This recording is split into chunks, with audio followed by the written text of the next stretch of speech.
Islamic यक़ूलुल्लाहु scholar सुब्हानहु व मुफ्ती तआला मोहम्मद यूसुफ तैबी हफिज़हुल्लाह ताला फाजिल वलनबलुवन्नकुम मदीना बिशैइन यूनिवर्सिटी। मिनल खौफि वल जू'i व नक़सिम मिनल अमवालि वल अंफुसि वस्समरात वबश्शिरिस साबिरीन अल्लज़ीना इज़ा असाबतहुम मुसीबह क़ालू इन्ना लिल्लाहि व इन्ना इलैहि राजिऊन। मोहतरम सामीन और सामिआत, ये जहान फ़ानी है और मरने के बाद वाला जहान हमेशा वाला है। दुनिया फ़ानी है और आखिरत बाकी है। इस जहान में अगर कोई बहुत खुश है तो ज़्यादा खुश ना हो, इसलिए कि वो भी फ़ानी है, उसकी खुशी भी फ़ानी है। और अगर इस जहान में कोई परेशान है तो ज़्यादा परेशान ना हो, वो भी फ़ानी है और उसकी परेशानी भी फ़ानी है।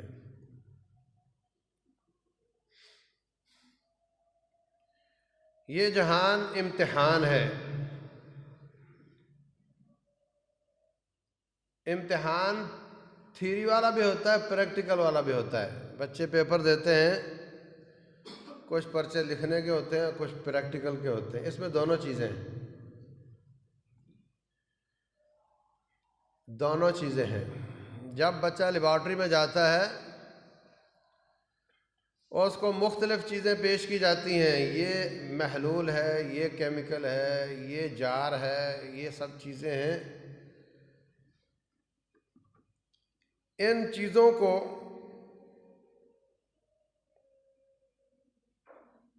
ये चीज़ें तेरे लिए हैं, इन चीज़ों को इस्तेमाल करके हमें ये चीज़ बनाकर दिखा, इनके ज़रिए ये चीज़ साबित करके दिखा। अगर तू कर गया तो तू कामयाब है, अगर ना किया तो नाकाम है। लेकिन हर दो सूरतों में लेबॉर्ट्री से निकलने से पहले ये सब चीज़ें तो इससे वापस ले ली जाएंगी। कामयाब हुआ तब भी, नाकाम हुआ तब भी, ये चीज़ें वापस यहीं रख कर जाएगा और वापस खाली हाथ जाएगा। अगर किसी को दो महलूल और एक जार दिया जाए, बस थोड़ा सा मिलाकर ये चीज़ बनाकर तू जा, वो खुश हो जाएगा कि मेरा तो पर्चा ही बड़ा छोटा सा है, बड़ा आसान सा है। और किसी को 8-10 जार, 15-20 केमिकल और लंबा सवाल और उसमें काफ़ी सारे जुज़, तो वो बहुत मुश्किल में होगा। तो ये है इस जहान का नाम। ये सब लेबॉर्ट्री है। जिस हाल में आप बैठे हुए हैं ये लेबॉर्ट्री है, ये एग्जामिनेशन हॉल है। जिसने अपने आप को क्लोज रखा, लंबे चक्रों में ना पड़ा, उसका पर्चा आसान होगा और वो थोड़ी चीज़ें बनाकर पेश करके अल्लाह ताला के पास चला जाएगा और कामयाब हो जाएगा। और जिसने अपना बखेरा बखेर लिया, लंबे चौड़े चक्रों में पड़ गया, वो परेशान रहेगा और उसकी कामयाबी के चांस भी कम होते जाएंगे।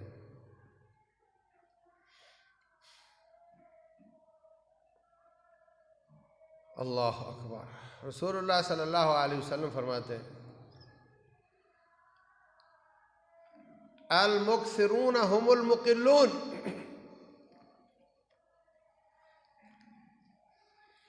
ज़्यादा पैसे वाले ही असल में थोड़े वाले हैं, ज़्यादा पैसे वाले ही असल में थोड़े पैसे वाले हैं, ज़्यादा पैसे वाले ही असल में नुकसान वाले हैं। इल्ला मन काला हाकदा व हाकदा व हाकदा, दोनों हाथों से आपने फरमाया जो पैसा टिकने ना दे, बस इधर से आया उधर गया, उधर से आया उधर गया, ये बच सकता है। और जिसने थोड़े दिन टिकने दिया अपने पास, वो नुकसान उठाएगा। अब ज़रा नबी सल्लल्लाहु अलैहि वसल्लम की ज़िंदगी पर गौर करके देखें आप। पाकिस्तान में इतना बड़ा अमीर कोई नहीं जितने पैसे रसूलुल्लाह सल्लल्लाहु अलैहि वसल्लम के पास थे। जो आखिरी साल थे 2-3, उनमें बड़ा पैसा था आपके पास। शुरू में बड़ी तंगी भी थी, आखिरी सालों में बड़ा पैसा था। और रही सही कसर निकल गई हजरत उस्मान, हजरत उमर के ज़माने में।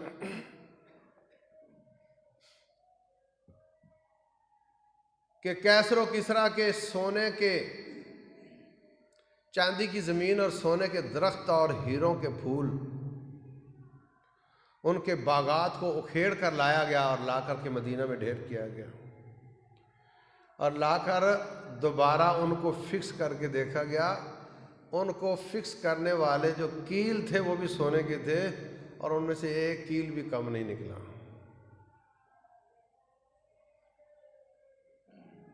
और वो पैसा अवाम में तकसीम किया गया।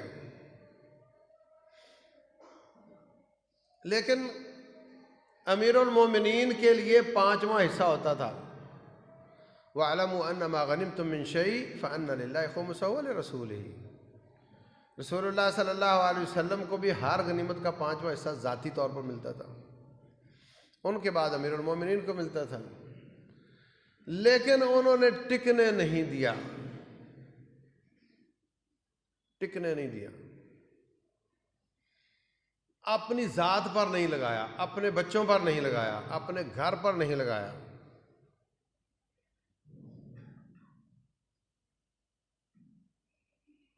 इतना ज़्यादा तकल्लुफ़ के साथ अपने आप को बचाया कि हद ही हो गई है। बैतुल मक़दिस के ईसाई कहने लगे अबू बैदा बिन जर्राह रज़ी अल्लाह अन्हु को, आप हम पर हमले ना करो, हम बैतुल मक़दिस आपको वैसे ही दे देते। बस एक काम करो कि अपने अमीरुल मोमिनीन से कहो वो खुद आकर चाबियां वसूल करें।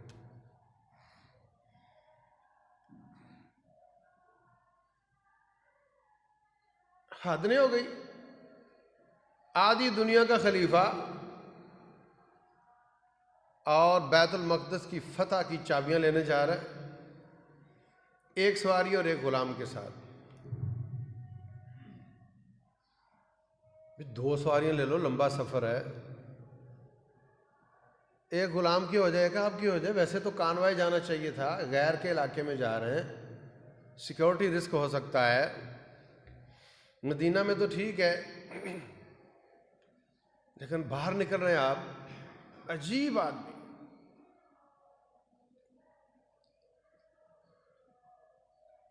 अबू बैदा बिन जर्राह रज़ी अल्लाह अन्हु कहते हैं मैं परेशान, पता नहीं अमीरुल मोमिनीन पहुंचे नहीं अभी तक। ईसाइयों ने बड़ा इस्तकबालिया लगाया हुआ है, यहाँ पहुंचेंगे तो ये करेंगे, वहाँ पहुंचेंगे तो ये करेंगे।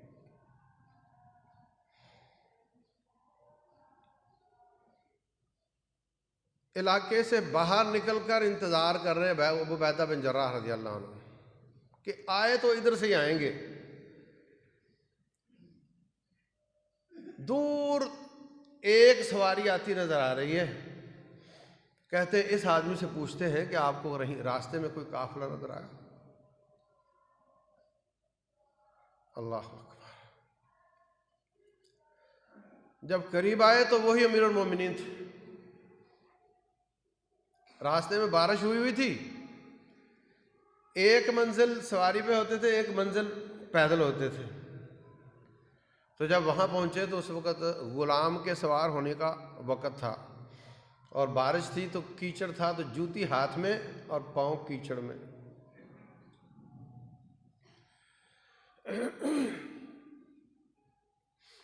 तो हज़रत अबू उबैदा बिन जर्राह रज़ी अल्लाह अन्हु खुद परेशान हो गए। हज़रत उन्होंने तो आपके बारे में पता नहीं क्या प्लान बनाए हुए हैं और आपकी ये हालत, लंबा सफ़र, धूप में, जानवर के साथ घिस घिस का, दोनों का पसीना जमा होकर हालत ख़राब हुई हुई, रही कसर बारिश ने निकाल दी। आप जल्दी जल्दी नहाएं और जल्दी जल्दी कपड़े चेंज करें और हम बड़े शाहाना अंदाज के साथ बैतुल मक़दिस में जाएंगे। फरमाने लगे, अबू उबैदा, अगर तेरे अलावा कोई और ऐसी बात करता तो उसको मैं एक लगा दिया होता। तो उन्हें इसमें हमारी इज्जत इसमें समझी हुई है कि बड़े अच्छे कपड़े हों, बड़ी सवारियां हों, बड़े हटो बचो वाले हों और हम जा रहे हों। हमारी इज्जत तो इस्लाम में है। इन्ना कुन्ना अज़ल्ला कौमिन फ़अअज़्ज़ना अल्लाहु बिल इस्लाम, हम दुनिया में ज़लील कौम थे, अल्लाह ताला ने हमें इस्लाम के साथ इज्जत दी। और आज के बाद भी अगर कोई इज्जत तलाश करना चाहता है तो इसको इस्लाम में मिलेगी, और जो इस्लाम छोड़ देगा अल्लाह उसको दलील करेगा।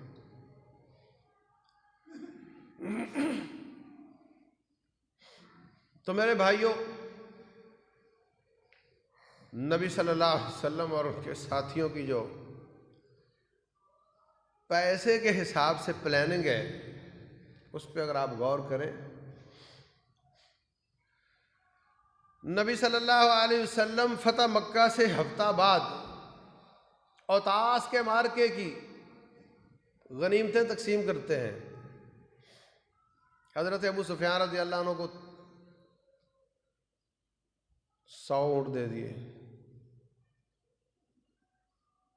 बेटे के लिए भी 100 दे दिए, दूसरे बेटे के लिए उसके लिए भी 100 दे दिए।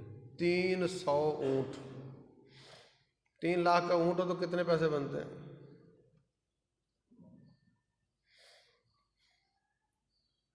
एक आदमी को, औरों को भी इतने इतने दिए, बाद को ले जाओ। सोना और चांदी बांटा करते थे। आज तक कभी किसी आपने शेर देखा जो सोना बांट रहा हो? और गुलाम और लौंडियां बांटते थे। लेकिन अपनी हालत वही है, चटाई है मगर ऊपर बिस्तर नहीं। ऐसा नहीं कि आप ले नहीं सकते थे, पैसा बड़ा था, मगर नहीं। बेटी गुलाम लेने के लिए आई, ना वो बोल सकी हया की मारी, और ना नबी सल्लल्लाहु अलैहि वसल्लम ने उनको दिया, बल्कि फरमाया सुबहान अल्लाह अल्हम्दुलिल्लाह 33 दफ़ा, और अल्लाह अकबर 34 दफ़ा पढ़ लिया कर सोने से पहले। ये तेरे लिए गुलाम और लौंडी से ज़्यादा बेहतर है, ये तेरे लिए ज़्यादा बेहतर है। मेरे बच्चे, मेरा घर, मेरी बीवियां, ये तो रहें नीचे नीचे, ये दुनियादार ना बने, ये पैसे को इस्तेमाल न करें। पैसा हो मगर ये भी सदका ही करते चले जाएं।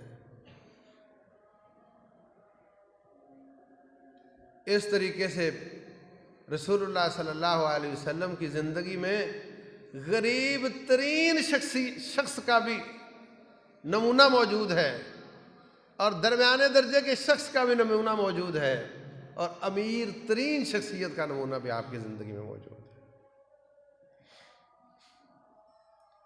पेड़ पर पत्थर बांधने वाले दिन भी देखे, लेकिन हमारी कैफियत क्या है? जब आपकी इब्तिदाई ज़िंदगी थी तो वो फ़कीरी, मदीने की खुसूसन इब्तिदाई ज़िंदगी, हिजरतें करके आए थे, वो फ़क्र इजबारी था ही नहीं तो जबर था। पेट पे पत्थर जानबूझ कर तो नहीं बांधे, खाना था मगर जानबूझ कर बांध लिए। वो फ़क्र जबरी था। और जब बनु नज़ीर फतह हुआ और फिर खैबर फतह हुआ तो उसके बाद तो इतना माल आया, इतना माल आया कि नबी सल्लल्लाहु अलैहि वसल्लम, अबू दाऊद में है, गालबन 180 मन अनाज, खजूरें वगैरह देते थे हर बीवी को सालाना। अगर वो हमारी माँ डेली 1 किलो भी खाए ना तो साल में 9 मन खा सकती है, और थी 180 मन। वो 9 मन भी सदका ही हो जाता था और 180 मन भी सदका ही हो जाता था, और घर में वही हालत रहती थी, जो मांगने आया नहीं नहीं कहना उसको। हत्ता कि हमारी बीवियां करती हैं कि ये तुम्हारे अब्बू के लिए है, ये ना खाना। सुभान अल्लाह, ऐसा शौहर कायनात में कहीं नहीं, लेकिन वो उनके लिए भी छुपा कर नहीं रखती थी। जो मांगने आया उसको देती चली जाती थी, देती चली जाती थी, देती चली जाती थी। अल्लाह अकबर। बुखारी शरीफ में एक औरत आई हज़रत आयशा रज़ी अल्लाह अन्हा के पास, जाकर थैला चेक किया, उल्टा करके झाड़ा तो सिर्फ एक खजूर निकली। वो उस औरत को लाकर दे दी, उसने भी नहीं खाई, उसने फाड़ कर 2 की और अपनी 2 बच्चियों को दे दी। घर में कुछ नहीं है, आप तशरीफ लाते हैं, कुछ खाने के लिए है नहीं, चले फिर मैं आज का दिन रोज़ा ही बना लेता हूँ। ज़ोहर के बाद तशरीफ लाए, बीवी कहती हैं जी अब घर में कुछ खाने के लिए है, फरमाते लाओ, फिर मैं अपना रोज़ा इफ्तार कर देता हूँ, कोई बात नहीं।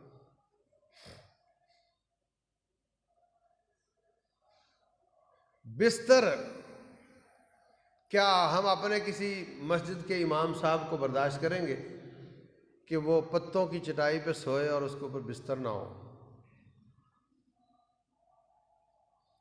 और नबी सल्लल्लाहु अलैहि वसल्लम उनके सब कुछ ही थे, अब्बा भी थे, नबी भी, रसूल भी, इमाम भी, खतीब भी। वो कैसे बर्दाश्त कर सकते थे? एक ने बिस्तर लाकर दिया, आपने इस्तेमाल किया, उस रात ज़्यादा सोए। अगर रूटीन में 5 घंटे तहज्जुद पढ़ते थे तो उस दिन 4 घंटे पढ़ी। सुबह हुई तो फरमाया बिस्तर उतार, निकाल दो, इसलिए कि इसकी वजह से मेरी आखिरत का नुकसान हुआ है।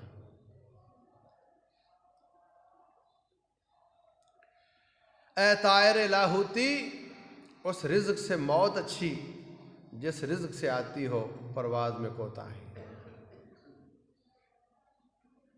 और हमारी सियासत माली ये है, माली सियासत, माली स्ट्रेटजी। अल्लाह फरमाते हैं यसअलूनका माज़ा युनफ़िक़ून, आपसे पूछते हैं क्या खर्च करें। कुल आफ़ू, इनसे कहो जो तुम्हारी ज़रूरत से बच जाए वो खर्च कर दिया करो। हम इसी पर अमल करते हैं, हमारी ज़रूरत से पैसा बचता ही नहीं। अगर मेरी तनख्वाह 20,000 है तो ज़रूरत से कुछ नहीं बचेगा। अगर मेरी तनख्वाह 40 है तब भी 29 तारीख को मैं डेफिसिट में जाऊंगा, और अगर मेरी तनख्वाह 4 लाख है ना तो तब भी 29 तारीख को मैं डेफिसिट में ही होऊंगा, बचेगा कुछ नहीं। मेरी ज़रूरत से ऊपर कुछ नहीं होगा, इसलिए कि मैं उतना अपना पेट बड़ा करता जाऊंगा। पहले मेरे गवर्नमेंट स्कूल में बच्चे पढ़ते थे, अब किसी और स्कूल में पढ़ेंगे। पहले मैं किसी और मोहल्ले में रहता था, अब मैं डिफेंस में जाकर रहूँगा। पहले मेरी गाड़ी पुरानी थी, अब मैं नहीं कर लूँगा। चलो कहाँ तक चलोगे? तनख्वाह बेचारी क्या करेगी? आमदन कहाँ जाएगी? मैं बचने दूंगा नहीं। मेरी ज़रूरत से पैसा बच नहीं सकता। यह हो सकता है कि मेरी तनख्वाह 4 लाख हो तो खर्चा 4.5 होगा, मेरी तनख्वाह 20,000 हो तो खर्चा 22,000 होगा। तो मेरे अजीज भाइयों, ज़रा गौर करो, ये जो मेरे बुज़ुर्ग बैठे हुए हैं ये गौर करें क्या हमारे बचपन में ये सूरत हाल थी जो आज है? क्या हमारे घर इस तरह के होते थे? घर ऊपर मिट्टी का लेप होता था, रात बारिश हो जाती तो टपकने लग जाते। फिर अब्बू रहमतुल्लाह अलैह फरमाते कि ऊपर चढ़ो, कोई जाकर इसको सेट करके आओ। जहाँ पे पानी गिर रहा है वहाँ पे बाल्टी रख देते। खाना रोज़ाना नहीं पकता था, खाना रोज़ाना नहीं पकता था। कभी शक्कर में घी डालकर रोटी खा लो, कभी अचार के साथ खा लो, कभी प्याज के साथ खा लो, कभी चटनी के साथ खा लो, और कभी सालन बना लो। रोटी सुबह पक जाती थी, वही शाम तक चलती थी, हर वक्त के लिए ताज़ा नहीं होती थी। और फर्श कच्चे होते थे, कमरे थोड़े होते थे, गुजारा चलाया जाता था। अब ये कैफियत है इसलिए कि हमने जितनी आमदन बढ़ाई उतना ज़्यादा खर्च बढ़ाकर अपने आप को स्टेबल करना शुरू किया, अपना स्टेटस बनाना शुरू किया। अब हर बच्चे को कमरा मिल गया, छत आरसीसी हो गई, औरतें बेचारी मैक्सिमम टाइम किचन में गुजारती। अब मेरा ये मुतालबा है, मेरा वो मुतालबा है, मुझे ये चाहिए, मुझे वो भी साथ चाहिए, मुझे सलाद भी चाहिए, मुझे साथ चटनी भी चाहिए। तुम किचन में रहो। ताज़ा खाना, ताज़ा पानी निकाल कर उससे नहा लेते थे, कोई गीज़र वीज़र नहीं चलता था। नलका होता था, उसको चलाओ, ताज़ा पानी निकालो, नहा लो। तो ये जितनी इसको आप डेवलपमेंट कहेंगे या नुकसान कहेंगे, हो रहा है। उसके बाद कमरा छत आरसीसी होगी तो अब इसको प्लस्तर होना चाहिए। उस ज़माने में टीप कर लेते थे, रंग कर लेते थे ऊपर। प्लस्तर होने शुरू हुए तो उसके बाद जनाब उसके ऊपर अब मैट फिनिश होना चाहिए, अब वेदर शीट लगनी चाहिए। फिर पैसा और आ गया तो नहीं भाई, इस पर तो टाइल लगनी चाहिए, अब तो इस पर टाइल लगनी चाहिए।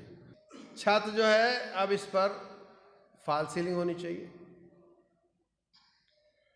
फिर उसके बाद कोनों में फूल लगने चाहिए। एक आदमी से मैंने पूछा कि ये जो आदमी लकड़ी का काम तेरे घर में कर रहा है, इसको क्या तनख्वाह देते हो? कहता फलां सन में मेरे साथ हज पर गया था, मुझे अच्छा लगा तो मैंने उस दिन से इसको लगाया हुआ है, जितने पैसे मांगता है मैं दे देता हूँ, पता नहीं क्या लेता है। काम खत्म होने नहीं देना, खर्चे अपने सारे वहीं पे पूरे होने, बढ़ने देने नहीं हमने। रब कहता रहे कुल आफू, जो खर्चे से बच जाए वो खर्च कर दिया करो अल्लाह वास्ते, हमने बचने देना ही नहीं। हमने खाते ऐसे खोल देने कि पैसा बचकर दिखाए। पड़ोसी है, कोई गरीब है, कोई भूखा है, रहे, मैं कमाता हूं, मैं अपने ऊपर लगाऊंगा, मेरे बच्चों पे लगेगा।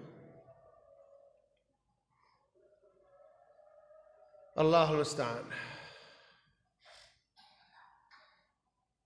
तो आज अगर ये बुजुर्गों के बचपन वाली मईशत में इस जनरेशन को रहना पड़े तो ये परेशान होंगे नहीं होंगे? जो तंगियां इन बुजुर्गों ने देखी हैं, अगर उन तंगियों में इन बच्चों को रहना पड़े तो क्या हाल हो। रसूलुल्लाह सल्लल्लाहु अलैहि वसल्लम और उनके सहाबा ऐसी कॉलोनी में रहते थे जिसमें न गैस थी, न बिजली, न सड़कें, न रनिंग वाटर, न सीवरेज।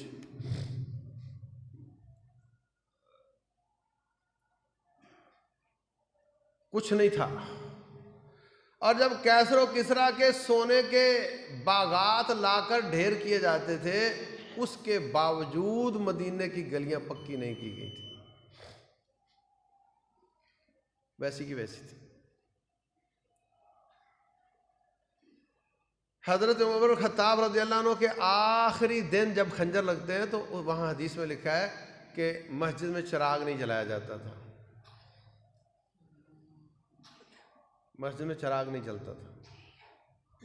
ऐसी मस्जिद में कौन नमाज पढ़ने के लिए आएगा आप में से जिसमें नीचे सफ़े भी ना हो और चिराग भी ना जलता हो और जूतियों समेत नमाज पढ़ी जाती हो और बारिश हो तो छत टपकती हो और कीचड़ में नमाज पढ़नी पड़ती हो।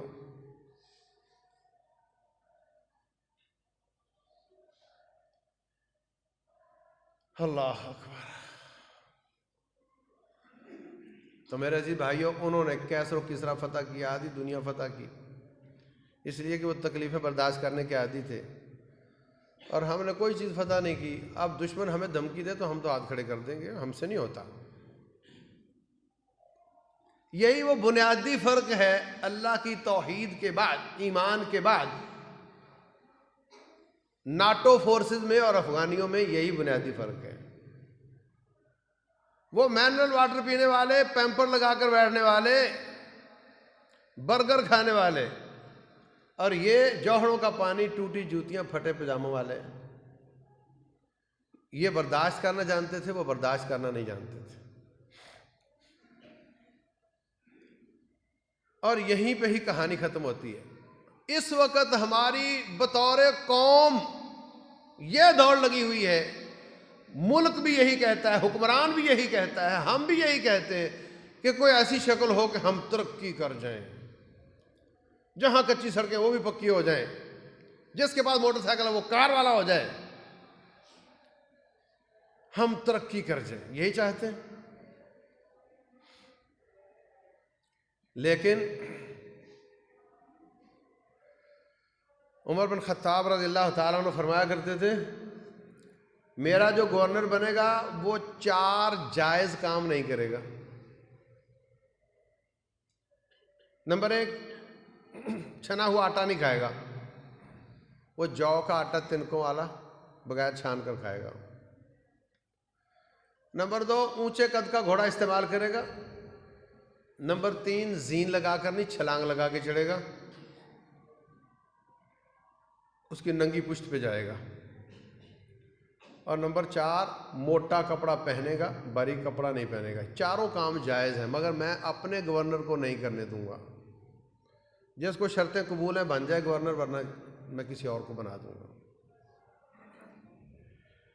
जब तिनके अंदर जाएंगे तो अंदर की सफाई कर देंगे, जब बगैर जीन के घोड़े पे बैठेगा तो पेट छोटा करना पड़ेगा, और उसके ऊपर लागा लगेगा और पसीना निकलेगा तो साथ मोटे कपड़े पहने हुए होंगे तो सारे नखरे निकल जाएंगे। वो नखरे नहीं करने देना चाहते थे अपनी कौम को कि ये नखरे वाली कौम ना हो, ये बर्दाश्त वाली कौम हो।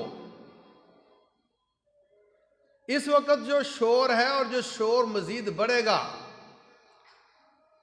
यूक्रेन पर हमला हो चुका है, पूरे मुल्क में, पूरी दुनिया में पेट्रोल बढ़ेगा, पेट्रोल बढ़ने से महंगाई बढ़ेगी, और ये शोर जो है ना कि महंगाई बड़ी हो गई, ये और होगा। इमरान खान को गालियां दोगे तब भी महंगाई बढ़ेगी, इमरान खान को हटा दोगे तब भी महंगाई बढ़ेगी, किसी और को ले आओगे तब भी महंगाई बढ़ेगी।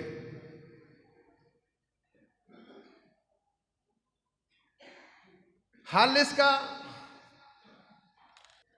किसी ने व्हाइट बोर्ड पर 1 फुट की लकीर बनाई, कहता है इसको छेड़ना नहीं है और इसको छोटा करना है। तो एक समझदार बच्चे ने उसकी बगल में 1.5 फुट की लकीर लगा दी, कहता जी देखो आप वाली छोटी हो गई। और बात समझ आई कुछ कि नहीं? या तो अपने वसाइल पूरे कर लो या फिर अपने सब्र की लकीर बड़ी कर लो, मसाइल छोटे हो जाएंगे। और नबवी तरीका यही है, व अम्मा मन खाफा मकाम रब्बिही व नहा नफ्स अनिल हवा, जो शख्स रब के सामने खड़ा होने से डर गया और अपने दिल को उसने ख्वाहिशात से रोक लिया, फ़इन्नल जन्नत हियल मअवा, जन्नत उसका ठिकाना होगा। जो दिल होता है ना, ये बच्चा होता है। दिल क्या होता है? बच्चा होता है। बुढ़े का दिल भी बच्चा ही होता है, जवान का दिल भी बच्चा होता है। और गुब्बारों वाला किस गाड़ी के पास आता है? हाँ, इसलिए कि बच्चा मांगेगा तो अब्बे को लेकर देना पड़ेगा। बच्चे की आदत है जो चीज नजर आए मांगता है।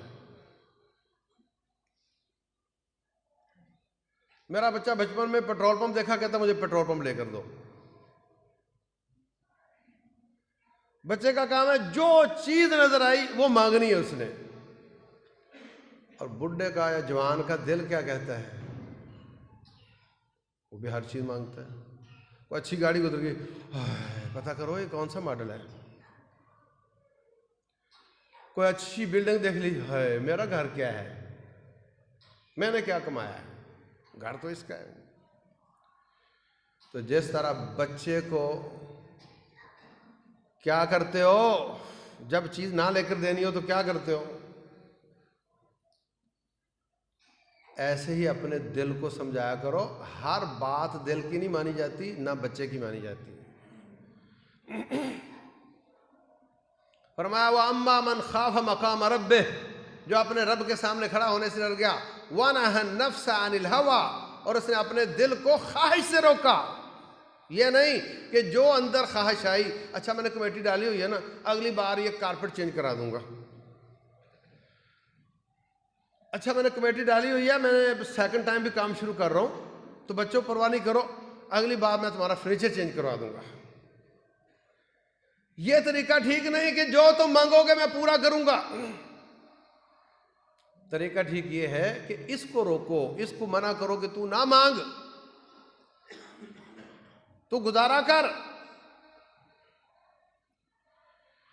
लो एक कंक्लूजन है, नतीजा है, जो मेरे बुजुर्गों ने बचपन में हालात देखे थे, महंगाई बढ़ने से हम उन हालात की तरफ जा सकते हैं। और उस वक्त ये हमारे बुजुर्ग बड़े ही खुश थे, मगर आज की ये जनरेशन ये कभी भी खुश नहीं होगी उस पर। मसला सिर्फ इतना ही है कि हम गुजारा करना नहीं सीखते, हम गुजारा करने के आदी नहीं हैं। एक आदमी की 20,000 तनख्वाह है, उसको अगर 25 कर दो तो वो बगले बजाता है, वाह भाई वाह मेरी 25 हो गई। और एक की 30 हो तो उसकी 25 हो जाए तो उसकी हालत खराब हो जाती है दोनों की भूई 25 ही है। नेमत आती हुई बड़ी अच्छी लगती है, जाती हुई बर्दाश्त नहीं होती। तो ये महंगाई का मतलब यही है कि नेमत जा रही है।